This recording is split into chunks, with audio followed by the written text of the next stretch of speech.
Okay, hello and welcome to the latest LaoisToday Talking Sport Podcast episode. We're here in Kellyville, Tony Byrne Park in Kellyville. It's the week of the Laois Senior Football Final. Josephs are back in their first league final in 23 years. And I'm joined by two greats of the St. Joseph's clubs, Tony O'Brien, who won 5 championship medals with St. Joseph's, captained one of them, and Sean Dempsey. How many medals did you win, Sean? 4, I think. I'm not sure. It's disputed. Because everyone else says they won it, not me. Okay, yeah. So when was your first one then? So Tony won the first team in 73 that won the championship, and then your last one was 83. And then when was your first one then? I came in around 83. I came in the 83 thing, I think.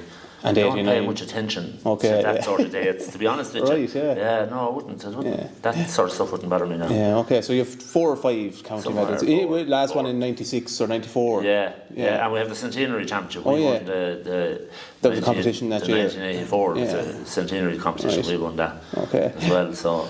Right, we want to get you to go back, and most of it, obviously it's a big week for the club and all that. Like the start of St. Joseph's, you were a relatively new club, Tony. You were only founded in the 50s, and you were probably in the very early years of the club, were you? I was only 5 when it started. Okay. Actually. I started with Tony Byrne when he came to teach in Ballyarms in 1954. Okay. And there was no team in the parish as such at the time, and he had an idea of forming a juvenile parish team. And got a few people together and formed the club towards the end of 54 and entered the team. The first team was under 12 in 55. Yeah. And I went from under 12 in 55, 56 and 57 to one under 12. They won the first 3 under 12s to play it? Yeah. And one under 14 in 58 and 59. And then the one under 16 in 60. And the one another under 12 in 61, and the one a doubled in 62, under 12 and 14. You were coming on the scene now at this stage, I'd say, were you? I was on the scene around 1961. Okay. I won under 12. But there was a St. Joseph's juvenile club. There was no. Where were the adults of St. Joseph's, of the area at the time? Where would they have been playing? Well, there wasn't many. You see, there was a lot of emigration around the 50s, and a couple of them played with Ballyline, a couple of them played with Timahoe up around that end, were filled in. Probably someone, I don't know, someone probably played with maybe, I don't know whether Critty had a team at the time, but it was used to be teamed up there, Fairmont and them. Yeah, at that time. But you didn't have an adult team that you were supporting. It was entirely a juvenile club. No, and it started as Ballyadams, actually. And it was Ballyadams up to 61, I think it was. Okay. Drawn primarily out of Ballyadams school nearly at that time. No, it was called from everywhere, okay. They were played from everywhere, it was a full parish team, but the team went, it wasn't named St. Joseph's until about 61 or 2. Yeah. And then you sort of took off in the 60s. You started winning minors then in the mid-60s. Once minor then I got to a minor final in 60. I got to a minor final in 61. Right. Lost it. And I got to the minor final then in 68 or 66 and lost it in a replay. Okay. And I won the 67 and 68 minors. Which was all your batch of lads that were coming on of age? Yeah, there was a batch, and then there was they won the minor in 67, they won the junior in 67, and they won the minor again in 68. But there was a lot of lads then that Leo Brennan and Kevin, a brother of mine, Tommy Garvin, Desi Brennan, Seamus Fleming, all those guys came at that time. Came through. Right, And then you won, so junior in 67 and intermediate in 69, you were beginning the motor at this stage, We went senior in 70, so... Got to the first final? Got to the first final, beaten by Portlaoise. Yeah. Do you remember that one, Sean? You were obviously a young lad at the time. I do. I remember it, I remember being up at the back of the stand and the corrugated sheeting at the back of the stand, and we'd be there and you'd have to have a good pair of boots on you because we'd be banging our feet against the back of the thing trying to make a bit of a noise, and it was great. So a couple of good memories just from that day. Tony won't want me to recur on one of them. Was a free that was kicked very close to the end of the match, and Tony was kicking, and Tony was an excellent free taker. He was probably one of the best the club ever had, and for some reason or another a load of lads got around him and were hugging him and kissing him nearly. It was like a soccer thing. And Portlaoise lads, I take it. No, they weren't Portlaoise lads, no. But anyway, look, the ball went wide. Tony didn't miss it. It's just that the wind took the ball. Would that be correct, Tony? Drifted about a yard wide. Yeah. I had an interesting one, Sean, is saying that I was in Peterborough years after, and Nobody ever brought it up much, but I was in Pedigree one evening and this guy came up to me. He was up from the country and I'm not sure of his name actually, but up in Creehard direction. Do you remember the free you missed in 70? I said, no, I can't recall that. She must remember it. No, I said, I can't recall it at all. I can remember 6 or 7 points I scored, but I can't. To draw the match. But say if I had missed the first free and scored the last free, what would the result of the match be? Or should it be the same? Would you have remembered it? I said to him. Yeah. So that knocked down. Yeah. I remember being at the back of the stand that day. Kieran Brennan was playing with John, but there was a fellow by the name of Pascal Delaney playing for Portlaoise. And the Portlaoise jersey, as it is now, wasn't what it was then. It was a white jersey with green collar and cuff and long sleeves. There was no short sleeve jerseys in them days.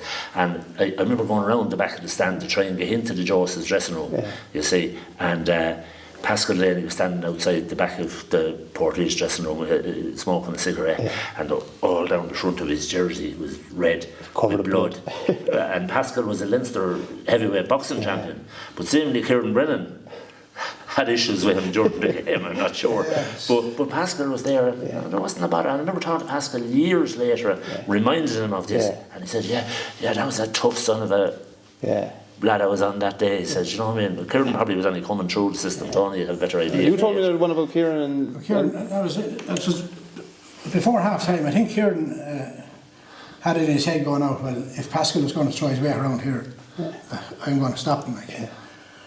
Just as about 5 minutes before half time, I think, roughly coming up to half time anyway, and Pascal had a go at somebody. I think it was Leo actually. They had a go at Leo was playing midfield on that team, and Kieran came across, got stuck into Pascal, and he burst at Pascal for it. Right. That was the end of the row. But Pascal played on.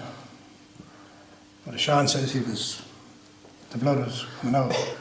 But we went down, we were having a meal in the county hotel that's bottom of Main Street now, down the bottom of Main Street after the match. Went into the bar and we were only after arriving there 5 or 10 minutes, and who came into the bar? Only Pascal.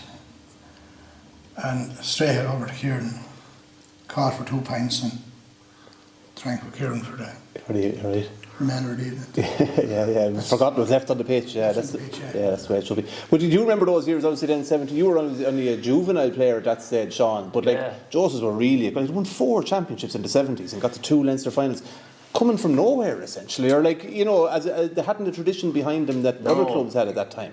No, we wouldn't have known. We were so young. My age was too young to know anything about tradition. All we knew about was the field out here. And we hear from day one. And we were down here at the back of the goals kicking the ball into our heroes. Do you know what I mean?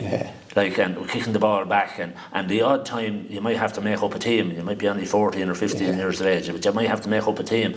But sure, that's all you were hoping for. You were down here waiting for. God, there was no ball stops.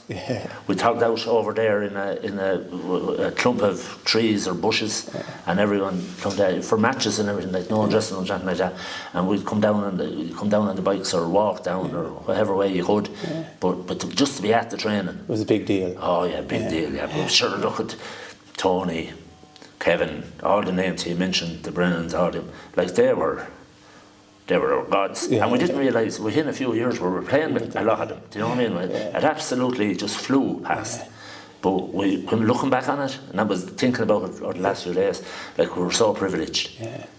The fantastic people, the way they played the game. Now it was very honest and a bit crude at times, but there was no giving up. Right. That was it. That was the way it was. But that Joseph team of that era was incredibly well respected, and it continues to be. You're talking 50 years. You had a reunion earlier this year for the 50th anniversary of the first team. But to get to 2 Leinster to 1 against Walsh Island, I know they're a small rural club as well, but St Vincent's of Dublin, you nearly bet them in a Leinster club final. We were into Vincent's, and there's a team of 75 that won, and it was January 76. We played them in a tie in the Leinster final. But Dublin was at their pomp. And 6 players from Vincent's on the Dublin team, plus a couple of subs. And had Mickey Whelan that was gone off the Dublin team. And they had Leslie Deegan that was gone off the Dublin team, but still great club players. And we were well in the game up to the last 5 minutes. Okay. Yeah, you remember that one, Sean? Like I you do. were, yeah. I remember being in the stand, and there was a bit of a row. Would I call it a bit of a row, or was it? There's a trend emerging here. Yeah. But there was a row, obviously started by someone from Dublin. But I remember a particular individual who was one of our main supporters at the time, and he had Gabardine coat on him, and he went to go in over the fence, but the fence had barbed wire on top of it, and he kind of momentarily was suspended from like, you know what I'm talking about? I do, Yeah. And he won't mention he's still alive, so don't get sued here. But he jumped in. To go in and get it. But that Dublin team, I was saying to you there earlier on, I had kind of a little bit of a surprise for you, because I was an autograph hunter. All right, at the time when they had the glasses out here, the trundle here at the back. I showed these to Tony, but I had a little autograph book and my mother bought for me. Right. You know, Fran Ryder, was he on that team? Fran Ryder, centre back, yeah. Jimmy Keaveney, Full forward, yeah. full forward. Listen to this now. Gay O'Driscoll. Yeah, just Mick O'Grady. These are all Dublin players, right? Tony Hanaho, right? Brian Mullins, Bobby Dial, Mickey Whelan. I just have to mention them. I never showed you this before, right? Kevin Heffernan. Now we have to jump to Jimmy Kerrigan at Cork. I loved Jimmy Kerrigan. I thought he was a great player. Yeah. No, he wasn't. No. This was another day. I got him after. I got him after. And there's some lad here wrote some with love to Sean. And I tell you, we'll leave that one up. I don't know who that one. Leonard O'Keefe. And there was one of my favourite footballers, one of the Cork fella, Frank Coogan. Do you remember we played them down in where was Clonmel? Yeah, and I went into I was playing. I played. But I went in with my Joseph jersey into their dressing room to get a few autographs after the match, and I said we're looking at me and said, what in the name, what's going on here? But that's from that year. The interesting one about the Vincent's connection was that in '55 when Joseph won the under 12, that order had no jerseys. He used to use early on in the championship to use Kellyville set of jerseys, which was like blue yellow. And they ordered new set of jerseys for the final, but the jerseys didn't arrive. And there was a lad in Tully's in it, say connections in Dublin, where they ordered the jerseys, and they got the jerseys, and it was Vincent's jerseys to wear for the final. They're there. I see the picture. Yeah, the first picture there. Yeah, Dennis Knowles, his son owns the village inn in Stradley. All right, yeah. And his father was the captain of that first under 12 team. That first team. Yeah. But before you run about lads playing, how many different clubs were there in Joseph's? Like, was there a team in Lugacorn at one stage? There was, yeah. Very briefly, I think. Yeah. Okay. You were saying there was different teams at different stages. I think what happened was a team would get suspended, and then they'd start another one. The same players. the same players. So there was a team here in Kellyville at one stage, and Danny Owens, whose family just lives across the road. And Danny has the unique distinction. Danny played with Kellyville and with Castle Mitchell at the same time, even though there would be only maybe a couple of miles. Only maybe a mile in here in the County Stone. But Danny got picked for Laois senior footballers and for Kildare senior football the same day. So he decided, to go somewhere else. He didn't go to the And then you had, we're going up from then, say, Kellyville, then you're up into Ballyadams, then you go into Lugacorn, Wolfhill. Yeah. Wolfhill had a team in the early days of the association, the championship in the early, and the Swan, of course. And the Swan have a team? The Swan factory had a team. Okay, Well, they could be from anywhere, right? There's the workers. Okay, And did they play in the Laois Championship? Fleming's Fireclay. Yeah. And so this is another one that always gets me. Where does Joseph start and finish? Well, it starts up, we'll say up, you come down from Clough. In Clough Morning Road, just before you, between Clough and the Swan. It starts there at the Swan. Across to Newtown. Right. And it goes down to Newtown Cross nearly, does it? Just nearly down to Newtown. Which is very near where the credit card football pitch is, obviously. Yeah. This side of it. Yeah. And there's a road before you come to Newtown. Goes across to the left, brings you back across to Wolfhill. Okay. All across there. Is that where Brophy's at the Stone? Could be, that's left before you get to Newtown, And on the other side of the Swan, you're joining Timahoa. Yeah. So, and how far down the road, the main road heading back towards Spink does Joseph's go? Not very far. Not very far, okay. No, yeah. it only goes up about 3/4 of a mile up that road. You know where the public house was there? Yes, where the is? I'd say maybe 100 metres up the road from that. Okay. There's a small bridge there, and then you're into Spink. Okay, and that Joseph's ends there. And it comes across then the Swan, Wolf Hill, Lugacorn, down across the main road. Like have you an agenda here? No, I don't have an agenda. Down across the main road, go half around the Windy Gap there. Yeah. And down here and there's it. Yeah.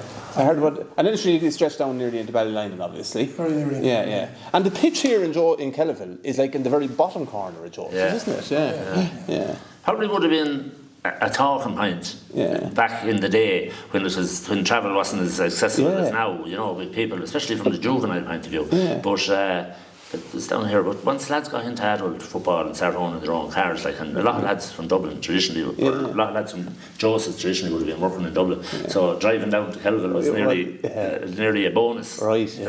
How far is it from the Swan to Kellyville? Like, it's a good old spin. I'd say about 12 miles. Yeah, that's big for a club. Like, yeah.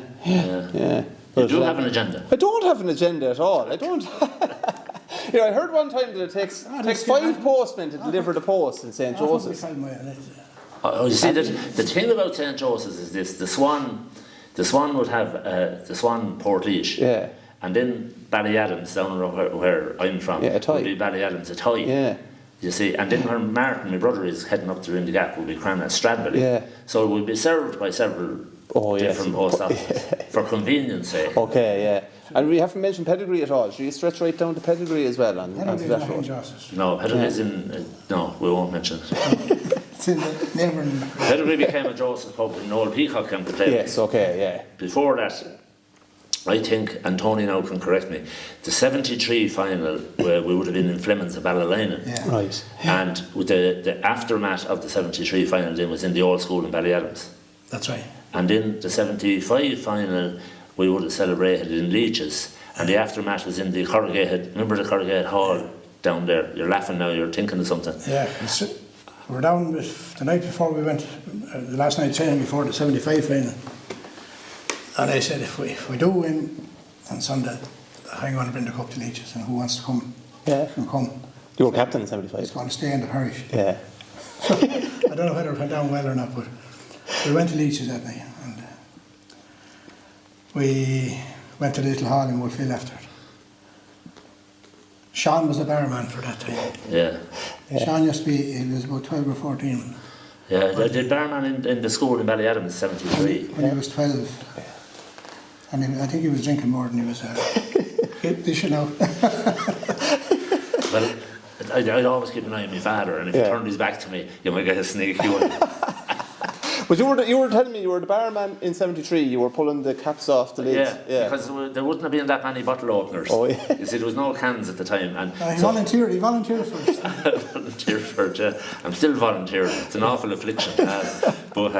So, and 73 and 75, and in 77, I think it was in the Swan. It's in the Swan, that's right. In the right. Swan, and we went to the Laurels, which was the Brennan's home place. Yeah.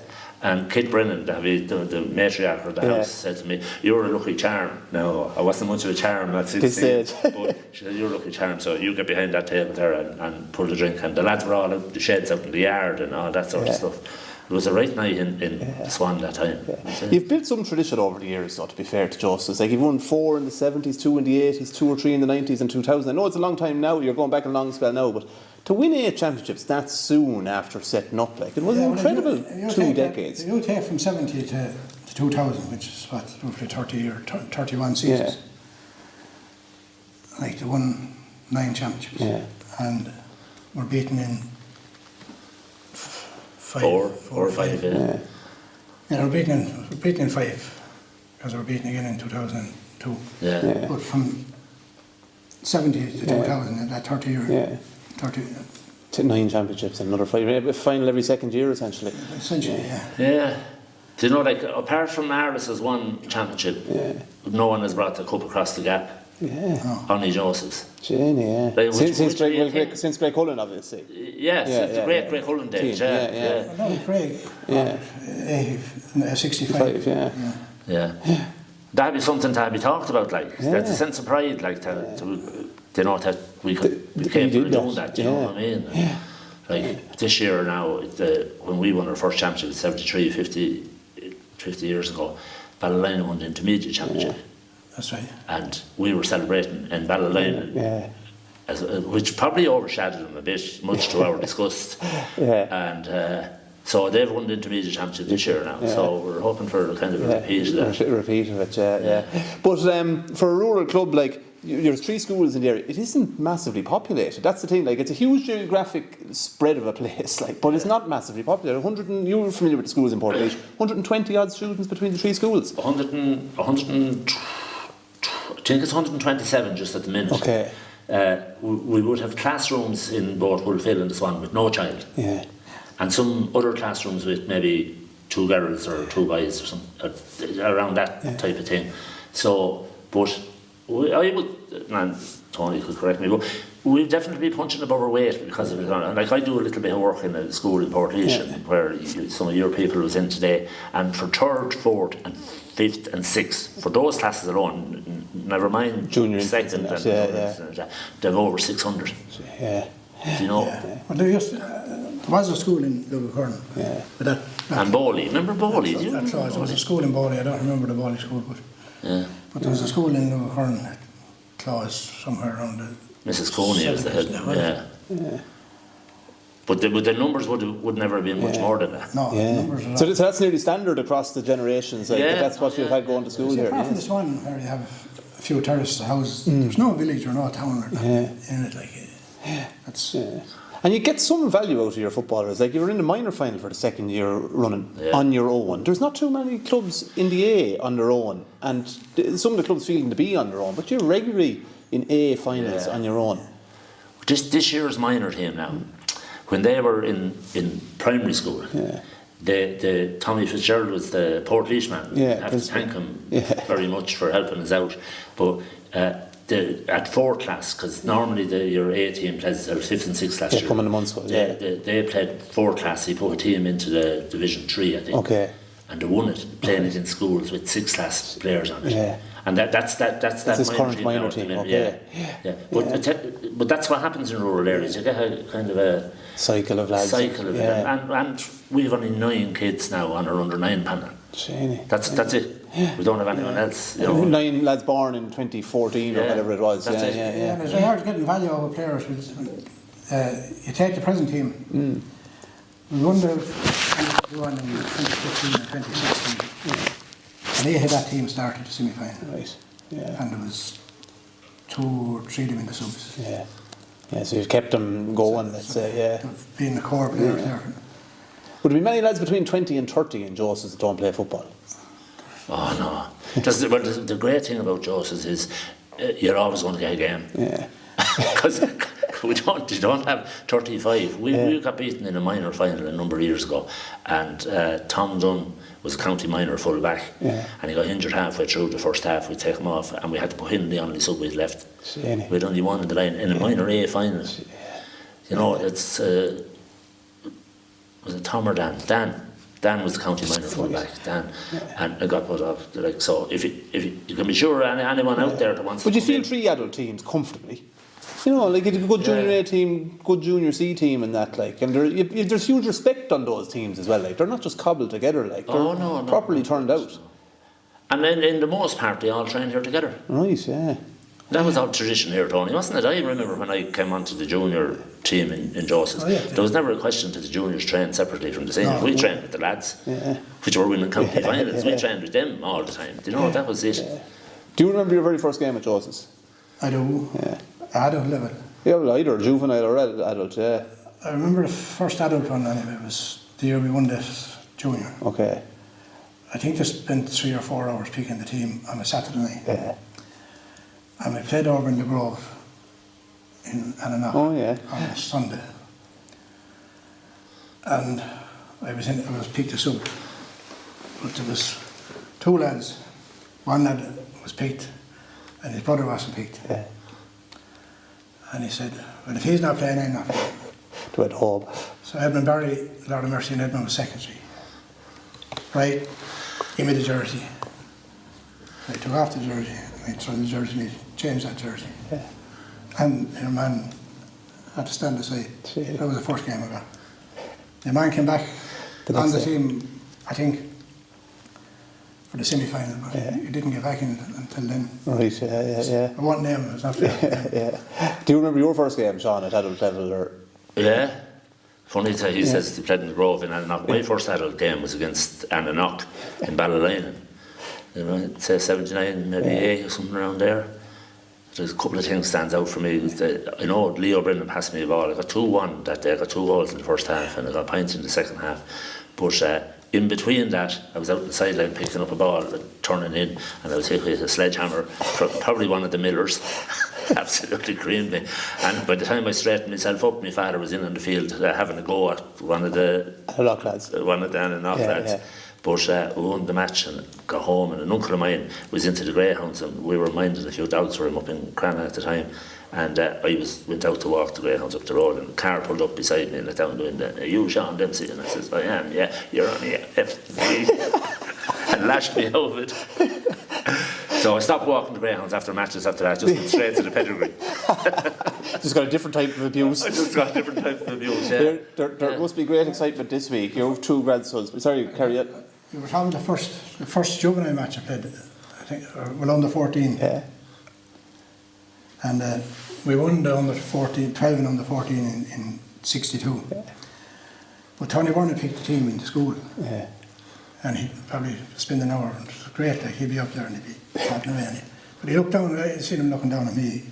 We were scarce in numbers, like, for on the 14 team. And I heard him saying to himself, you're too fucking effing small. And I knew he was talking about me because he was looking straight at me. Yeah. So we went to Greg anyway to play Greg, and there was a couple of Barrahouse lads playing. Brought along. Car from Barrahouse, coming up. It was late coming. So it was in corner forward. And then in the back of my head the whole time I could hear him saying, you're too effing small. Yeah. And I got 3 goals, and every time I got one I said to myself, it was for Tony Byrne. Brilliant. Kind of Kevin Keegan syndrome. Yeah. Feels like that with Liverpool. We went on and won the 2 of them the same year. Right. My first juvenile match was an under 12 match against Ballylinen in Ballylinen. Right. And I went home from school. Now you have to remind me of something Tony Byrne said to me. Will you bring your boots with you this evening? And I says, are you serious? And he said, yeah. So I went home and told my father. My father was milking cows by the hand at the time. And he milked cows, and I said to my father, under 12, I'm on have to bring the boots. And he kind of said, go away with that. I was only 8. Right, so I went out onto the road and tumbled to Ballylinen, and someone picked me up and dropped me off for the new churches in Ballylinen, and I had to ask and got to the pitch. And my father arrived, I'll never forget, he arrived and said the match was well on. Because someone had said, where's Sean gone? I don't know, he said something about a match. They probably got a panic and said we're going to go after him. So I tumbled to the first match. At 8 or 9 years of age? I was 8, but sure. That wasn't a big deal that time. You're hardy, I suppose. No, it wouldn't be that. It's just the excitement of it being asked, like. But Tony Byrne left some legacy. Like, the pitch here is named after him. He started the club in the first place. If all these generations have come through, it was something to do at the time, wasn't it? Massive. Yeah. Oh, yeah. You know, and like that time, I'd say cars or like everyone had to be brought to matches. There wasn't the fathers having cars, and there wasn't many cars around. The 50s or early 60s, and getting people to carry players to matches. And probably all loaded up into one car and that. Like. Yeah, more or less. Like you'd ride a bike if you were playing. You'd ride a bike down to Ballylinen to play an under 12 match. I remember riding a bike down to Grey to play an under 12 match. Like unheard of now. Like, if you didn't get called for at the door now, you wouldn't go. Like, This man Trent coached me. Did he? He coached me 112. And his brother Kevin coached me as well. And I would have coached his grandnephews. And his nephews and Kevin's nephews and that sort of stuff. And that's kind of the way it is here. And Tony's still coaching away. He's still coaching away, Tony, yeah? I was doing it up to a year or 2 ago. Right, It does. There is some love for it, though. Like, and every club has that for it. But it is great to see that tradition, and I'm sure those lads that you coach will probably coach the next generation. Or like, there is a great tradition and passing on of it in that regard. You'd hope they would, wouldn't you? Yeah, because it keeps a rural area like that we have, it keeps it alive. Yeah. Like what's after happening here in the last month or so, in terms of our junior footballers got to a semi-final, our intermediate ladies, got to a final, our under-15s beat Portlaoise the other evening or morning. That's soon going, like, isn't it? To get to a final. Our minors are in their second final in a row, and our seniors are in a final. And you know what I mean? Like, I don't know what you'd compare that to, but there's not too many areas with the resources we have in terms of numbers. Yeah. But the resources we have in terms of quality is different. Yeah. Because we have good players. Yeah. And you've always had good players in that, like, a great tradition. The minor ladies is in the semi-final next. Yeah, they That's were right, training here this evening. Yeah, they were training here this evening, yeah. I suppose there's obviously huge excitement over that, and there's nothing like it. Like, there's nothing else in a community that will unite from 90-year-olds down to small children over one particular thing. Like, and I'm sure that, like, the place is buzzing the last week or two since he qualified for the senior final in particular. I'm sure. Yeah. I think it's amazing for a big rural parish, like, to have two teams in the final. Yeah. And under 15s coming the week after. Behind us, yeah. I was in Portlaoise today, and your company was in there, and there was a young lad there from Portlaoise, and he goes to college in Carlow. Right. And I don't think he knew where St. Joseph's was, even though he's on the Portlaoise panel. Yeah. But he says, "Oh, you're the crowd," because I was wearing this top. Yeah. "Oh, you're the crowd." He says, "Oh, the flags all along the road." Yeah. Do you know what I mean? Yeah. He says, and I mentioned, so you should look, lads, come down to us on Monday anyway. You can do it. We'll celebrate, and you can come down for a pint on Monday. And he was saying, "Oh, the Pettery Corner." Yeah. He says, "Yeah." He says, "That's out in the back of Beyond's, isn't it?" Like, it's on the main road. It's the back of Beyond's. Lads in Portlaoise need to get out a bit more. Geography lesson or something. Yeah, something like that. They need to get out a bit more, yeah. You've two grandsons playing, goalkeeper Aaron Cooney and Oisín Hooney. So must be proud on that level as well. Like. It's Cooney and O'Brien. Johnson Rooney. Hooney, Cooney and O'Brien. Brilliant. You've a nephew playing? Yeah, Mikey's playing there, yeah. He's starting to assert himself there now. Yeah, good lad. How many championship medals do the Dempseys have in total? The Dempseys? Your family of Dempseys. As I said earlier on, I wouldn't be doing counts, but I think Mick has 6 or 7, and Martin would be around the 5, PJ would be maybe same as 4 or around there. But it wouldn't be something to be talked about. Like it. Is it disappointing that you've gone so long without winning one? Yeah. Even getting close, like saying that's a barn spell, it is a barn spell.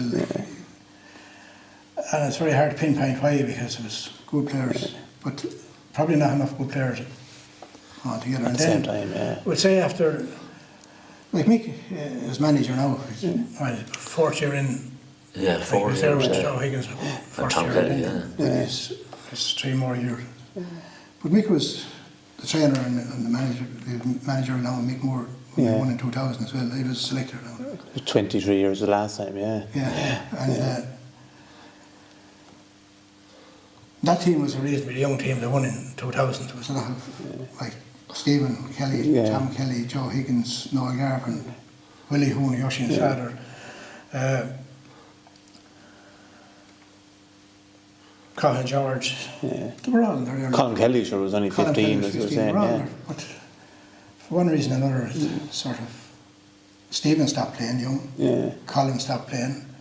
Tom went for 1 or 2 years to Brown Towers in Dublin. And the years passed by, and then Portlaoise were so good as well, which is the other thing. Well, yeah, but the Portlaoise 9 in a row team. Now the Portlaoise team that Tony played against and the teams that I played against a little bit later on, they were the 2 Browns, Atchwheel and Liam Scully, Jimmy Harden fullback, Tom Prendergast. They were an exceptional team, and they won an All-Ireland club title. But the team that won the 9 in a row was a fantastic team. As well. It was very hard to break into that Portlaoise team. Never tried me on a team that was going to try and beat them. Do you know what I mean? They were really, really top. And of course, the other thing that happened as well was that we hit a recession and emigration hit in again, and it hits a smaller club further because you don't have the depth of resources to replace them. There was a lot of players, younger players, emigrated at that time. So Sean's son emigrated.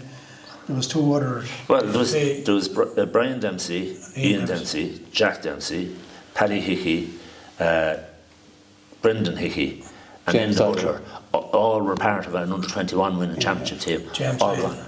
And James Dyle, all part of an under-21 championship winning team, all emigrated, all gone. You know, hitting the small... And you don't have the numbers, as I'm saying, to replace that, like, you know, it does hit it hard. What are your chances on Sunday? 50-50, I'd say. Yeah. You bet Portlaoise the first time you started, because that had been a bit of a... You had a bad record against Portlaoise until you bet them in the first round. I had a bad record. Generally have a bad record, having a great record. It's always competitive. Yeah. Except for once or twice, but from the time we played them in 1970, like, we played them they've beaten us in 4 finals. Yeah. We've only beaten them in 1 final. Yeah. We beat them in a couple of semi-finals. So, and other parts of the championship, we haven't got the better of them either. Yeah. That was a big win to beat them this year, though. Like, it did sort of... Well, it's sort of monkey off the back. Yeah. But it won't count for it on Sunday. Though. Like, you have to do it all again. Yeah. Like, I think Joseph has to do what they did against Port and a little bit more to beat Portlaoise. Yeah. They have a great chance, though, Sean. Like, Yeah, they're a decent team, and they've been building bit by bit over the last couple of years. I think there's been a bit of stability there over the last 2, maybe 2.5 years. That even though we don't know the team until Mick announces it on 5 minutes before the match, like, we kind of nearly know what it's going to be. Yeah, you can say it, and that's a big plus. Like, we're in the county final with no county footballer. Brian Daly is our closest. He's in on the panel. He's the only one in the league panel this year. Yeah, and having all them players together all of the time brings that bit of stability to it as well. But Tony says 50-50, and I know that Tony's a politician and did run for politics one time. But I think I give us a better chance than that. Okay. I just think that, especially now, the only thing I'd say is we played terribly well in the semi-final. Hard to You're not a fan of that. Yeah. And the other thing is Portlaoise probably have 2 points on us from the start because of the revenge factor, because we beat them earlier on in the championship. So that them 2 little things can make a difference. So, there's something there that tells me I think we're going to win it. Okay. You're going to be pulling pints on the night then, is that what you're telling me? You're opening the bottle tops off them again? I might stay away from that side of it.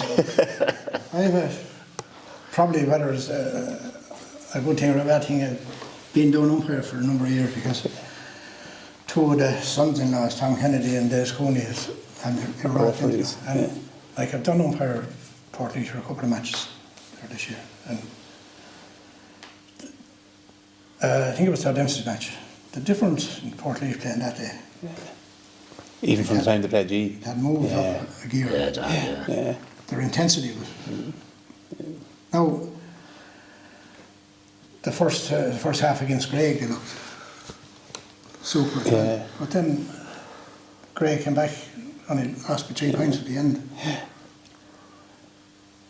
That is great. It's a great rivalry between Portlaoise and Joseph. Good feeling we're going to win it, but I wouldn't go any more than 50-50. But look, I want to wish you the very best. Look, I want to thank you very much for your hospitality here this evening. You will be hoping it's coming back across the Windy Gap on Sunday evening. Of course. Everyone in Stradley will hear us if we're passing through it. It's a kind of a tradition. We just let our neighbours know that we're on the way. It'll stop in Duns, I'm sure, for 1 or 2 on the way home. There's every chance to be Dick Dunn will be busy pouring the coffee on Sunday evening, hopefully. If you want to know why there's no base in the cup anymore, when we won it in '75, Leo Brennan died in a stake car and he got into the back of it with the boot door open, and we drove down Portlaoise. And he dropped the base off the cup on the top square. We never recovered. Right. There's another bill for us now. If you get it in the post for the week. Sean Dempsey, Tony O'Brien, thanks very much for your time. Thanks, Steve. See you.